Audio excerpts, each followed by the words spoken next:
Oui, oui, oui, oui, je dois dépoussiérer la caméra. Ça fait une perpétuité que je l'ai pas pris en main. Vous m'avez manqué réellement, les cocos. Ça me fait plaisir de vous parler via caméra, une bonne qualité d'image à l'horizontale comme on aime bien. Je vais vous passer quelques messages importants quant à l'avenir de la chaîne qui s'annonce radieux. Donc, avec cette dernière vidéo, on clôture enfin les travaux sur la toiture. Évidemment, la toiture n'est pas terminée. Il y a encore toutes les finitions sur les périmètres à faire, mais ça c'est après le déménagement, donc autant vous dire que c'est dans quelques années. Le but principal, c'était de changer toute la charpente, de tuiler et de faire en sorte qu'il n'y ait plus une goutte d'eau qui tombe en dessous des tuiles. C'est fait, maintenant je peux passer à autre chose. Et cette autre chose est ni plus ni moins, évidemment mon chat qui décide de boire de l'eau juste maintenant, mais je l'aime bien. La suite en fait, c'est la reprise en sous-œuvre. Pour ceux qui me suivent sur Instagram, vous en avez déjà vu pas mal d'images. Mais à partir des prochaines vidéos, je reprends les vidéos horizontales filmées à la caméra comme j'ai fait jusqu'à présent. C'est terminé les petites vidéos en verticale, c'est terminé parce qu'en fait je veux reprendre en main la création de vidéos avec du contenu qualitatif et ça passe par une bonne image et surtout horizontale. On est sur YouTube, pas sur Instagram. Donc Restez connectés. Merci d'avoir suivi en tout cas toute la rénovation de la toiture qui a été filmée différemment. Mais voilà, ce sont les contraintes. Quand tu travailles seul, tu peux pas tout le temps balader la caméra. Il va y avoir encore pendant la reprise en sous-œuvre quelques petites intégrations verticales qui sont des stories Instagram, histoire de mettre dans le contexte, etc. Mais le gros de la vidéo sera en horizontal et puis la suite ce sera vraiment en horizontal. Et surtout, je vous dis, quand je filme, quand je commence à rénover les intérieurs et les techniques, donc électricité, plomberie, chauffage, ventilation double flux et surtout les finitions, la cuisine, etc. Là, il va y avoir vraiment des vidéos filmées que à la caméra. Mais quand on travaille à l'extérieur, notamment la toiture et sur des grosses œuvres, c'est beaucoup plus compliqué de poser un trépied et une caméra. Donc on sort le téléphone, on fait 3-4 stories pour satisfaire un petit peu la communauté et par le plaisir de partager aussi. Mais on ne sait pas vraiment aller plus loin malheureusement dans la production, en tout cas pour ma part qui travaille seul. Voilà, merci pour la compréhension dont vous avez fait part. Ça m'a fait super plaisir de voir que vous me suivez, même si les vidéos sortent un petit peu d'habitude. Et puis bon, c'est des formats qui durent 1h30, 2 heures, c'est jamais très motivant à lancer comme vidéo, mais à partir de maintenant ça va être comme à l'ancienne. Je vous dis vidéo horizontale. Restez connectés les cocos, je vous embrasse et je vous dis à dans 2 semaines.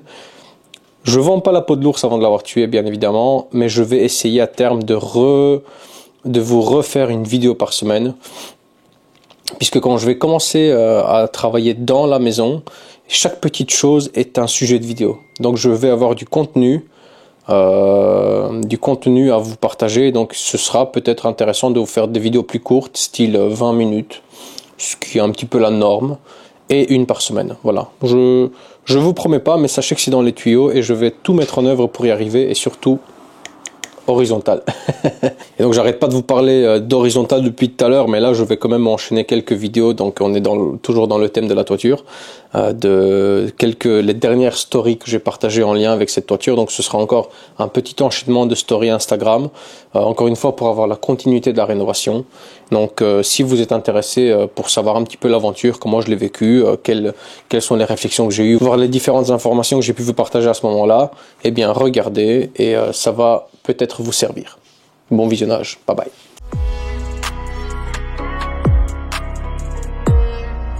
C'est à chaque fois quelque chose, un autre conteneur se barre. J'espère juste qu'il va pas toucher mon petit portail d'amour.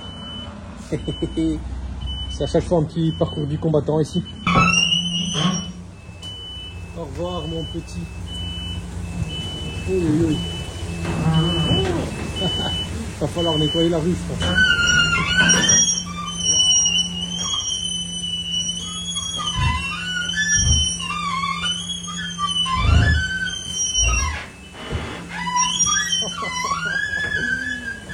C'est impressionnant ça.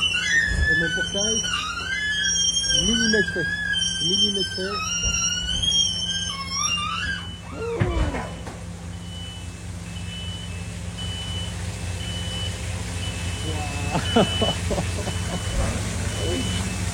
Putain, ça pue la mort en plus. Oh là là. Ça vient du bois ça en fait.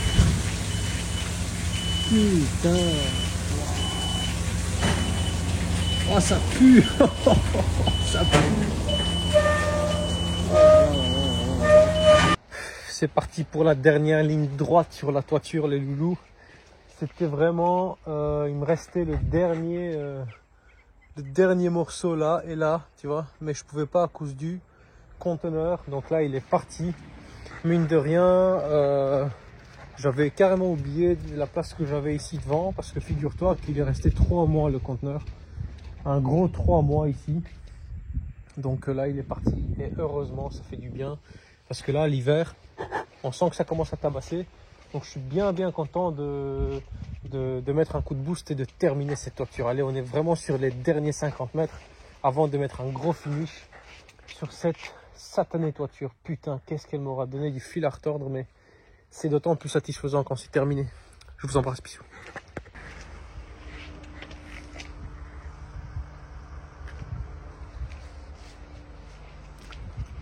Enfin, les choses bougent ici. Tu sais, j'avais un compteur d'eau complètement explosé par le gel. Et là, tant bien que mal, j'ai réussi à parler flamand. Et ils sont venus. Tu vois, ils sont juste là encore avec leur petit gyrophare tout mignon. Et alors, on va changer tout le tuyau parce qu'en fait, j'ai une alimentation en plomb. Et les loulous, je vous invite, dès que vous avez du plomb, à faire une demande pour changer ça. Comme ça, ils me mettent un bon tuyau en PP, tu vois. Là, je vais être nickel. Et j'avais pas d'eau parce que mon compteur était, je disais, explosé par le gel. Il est venu, plic, plac, ploum. Il m'a changé un petit compteur provisoire. Je suis trop content. Et enfin, de l'eau dans ma maison, les cocos. Alors ça, c'est le vieux tuyau en plomb. Et voilà, j'ai un petit truc tout neuf. Là, je suis tout content. Alors, c'est déjà les nouveaux trucs électroniques. J'ai un truc picobello dans cette vieille maison. Regarde-moi ça. J'ai de l'eau. Oh là là, je suis refait là. Alors là, ça va être provisoire parce que tu vois, déjà, moi, ça m'embête ici. Je vais faire une ouverture, tu vois. Donc, c'est pile dans l'ouverture et normalement, ça me coûte quelques 2-3 000 balles pour faire tous les travaux. Mais comme le tuyau est en plomb, bah, j'ai été malin. J'ai dit non, il faut quand même changer le tuyau. Je fais moi tous les travaux. On va le mettre à la cave. Il m'a dit parfait, tu me creuses 1 mètre du coin là jusqu'à la cave. Tu creuses 1 mètre. Tu tires un tuyau PVC de 110 jusque là et c'est 0 €. Ça te coûte 0 balles puisque comme tu fais les travaux préparatoires et qu'on doit quand même changer le tuyau, qu'on te le mette ici ou plus loin, bah normalement ça te coûte rien. Voilà, fais-toi les travaux et on viendra te le changer. Nouveau tuyau, nouveau compteur d'eau et ça me coûte 0 balles. Si c'est pas bon, ça voilà, ça m'épargne 2-3 000 €. Et en fait, ça va être une vidéo YouTube parce que figurez-vous que là, en fait, je termine ma toiture et j'enchaîne tout de suite la mission de l'eau. En fait, je vais tout de suite commencer à creuser. Il m'a dit, voilà, moi j'aimerais que tu arrives dans le coin ici. Voilà, tu arrives dans le coin ici, hop, tu tires un PVC 210, pas 210, hein, 2,110. Du coin là, tu le tires, hop, jusqu'ici, au coin là. Et tu creuses sous la maison pour arriver vraiment dans le trottoir, tu vois. Et t'attends. Et nous, on s'occupe de tout. Putain, je suis trop content.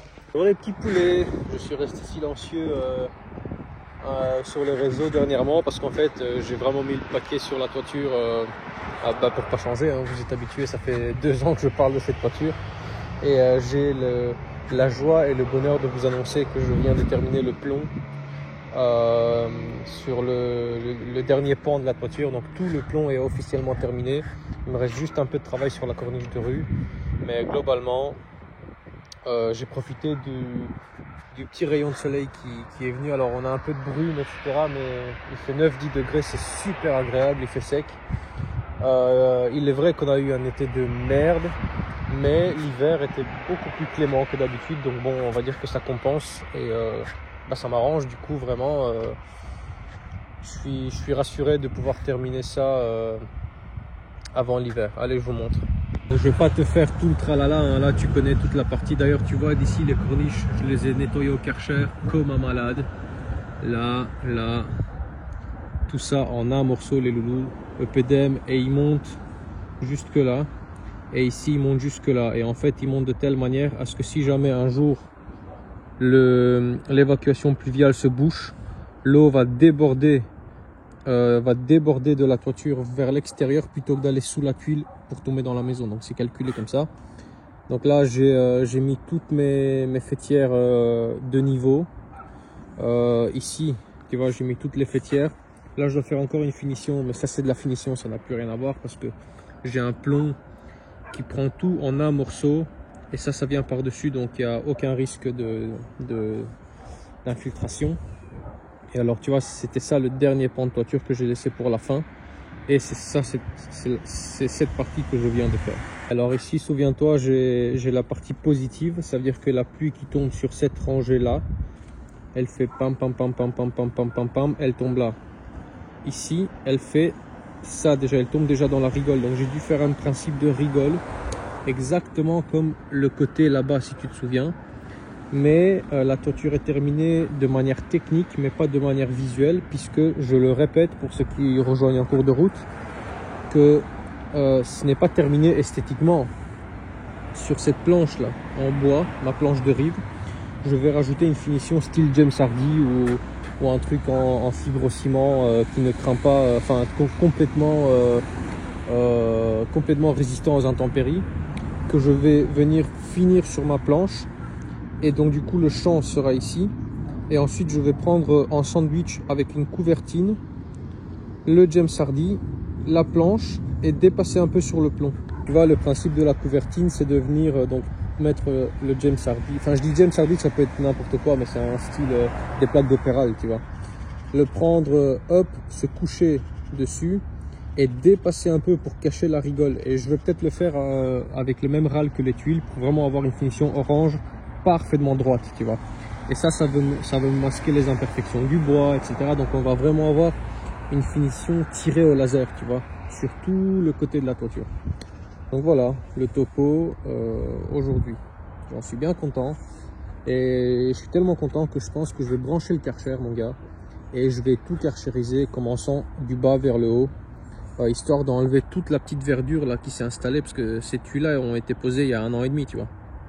Pour vraiment avoir une nouvelle toiture. Tu sais, elle est terminée et en plus elle est nettoyée, quoi. Allez, je vais faire ça, mais je le fais en off. Parce que pourquoi pas. Allez, bisous, bisous. Les amis, merci d'être restés jusqu'au bout. Merci d'avoir regardé la vidéo. Je vais vous faire un petit message de motivation. J'en crois pas mes yeux de vous montrer un travail techniquement terminé aussi important que cette toiture. Vous savez, quand on rénove un bien, que ce soit un appartement, une maison, il y a des tâches qui nous paraissent insurmontables. Il y a des tâches où on se met devant et on se dit mais comment je vais faire en fait pour y arriver?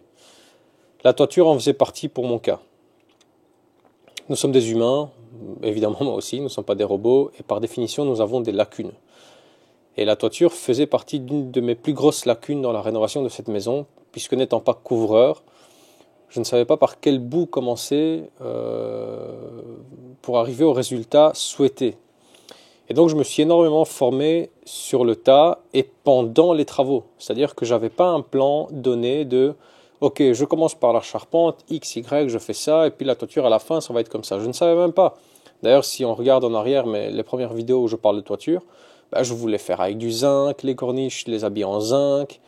Je voulais pas du tout mettre... Je connaissais même pas l'existence du plomb coloré là qu'on met sur les tuiles que j'ai mis sur les rives, donc...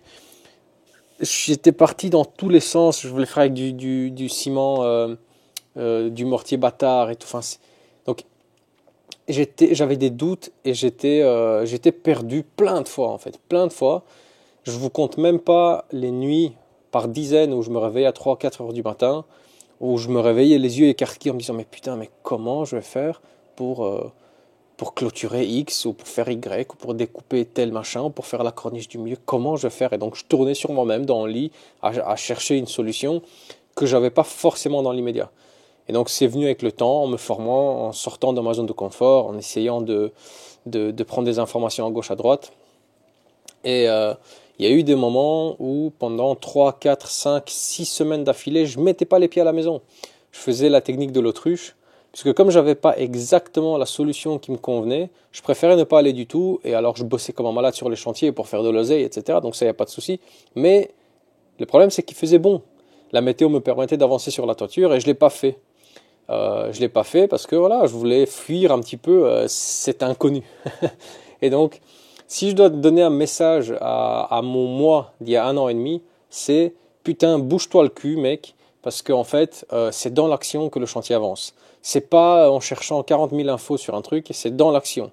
Quand tu mets la main à la pâte et que tu travailles, finalement, tu finis quand même par t'en sortir, tu finis quand même par trouver une solution, tu finis quand même par joindre les deux bouts et arriver à un résultat, ou en tout cas au résultat que tu souhaites, puisque tu peux le faire. Voilà, ça c'est le message que je veux me transmettre, et par définition, je vous le transmets également. Si pendant votre rénovation, vous avez des moments de doute, vous avez des moments de questionnement et vous vous sentez perdu, voire dépassé, eh bien, je vais vous le donner en 1000.